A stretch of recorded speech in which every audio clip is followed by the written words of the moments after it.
In mid-October of 1964, kissing cousins Elizabeth and Philip paid a royal visit to a Catholic residential school for Aboriginal children in Kamloops, British Columbia, Canada. William Coombes was 12 years old at the time of the royal visit. "I was an inmate at the Kamloops school when we were visited," said Coombes. "I remember it was strange because they came by themselves, no big fanfare or nothing. But I recognized them, and the school principal told us it was the Queen, and we all got given new clothes and good food for the first time in months the day before she arrived. The day the Queen got to the school, I was part of a group of kids that went on a picnic with her and her husband and some of the priests. We went down to a meadow near Dead Man's Creek. I remember it was weird because we all had to bend down and kiss her foot, and she was wearing a white lace boot. After a while, I saw the Queen and her husband leave the picnic with 10 children from the school, and those kids never returned. They took away those 10 kids and nobody ever saw them again. We never heard anything more about them, and we never met them again even when we were older. They were all from around there, but they all vanished."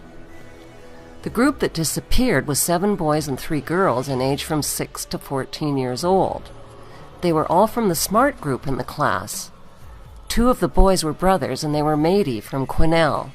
Their last name was Arnoux, or Arnold. I don't remember the others, just an occasional first name like Cecilia, and there was an Edward.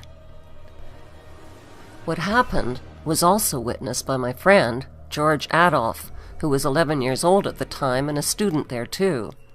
But he's dead now. William Coombes, the sole survivor, was scheduled to appear as the star witness at the International Tribunal into Crimes of Church and State in London, England. But William Coombes never made it to the tribunal. He died of unknown causes shortly before he was scheduled to testify.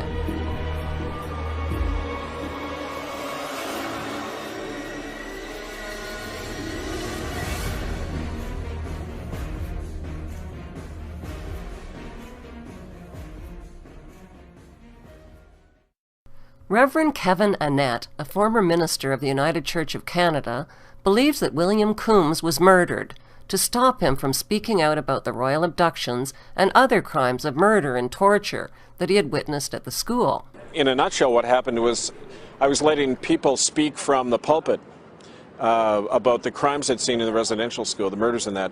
I also found out about the land deals that were happening where the church was selling off native land to big logging companies for kickbacks.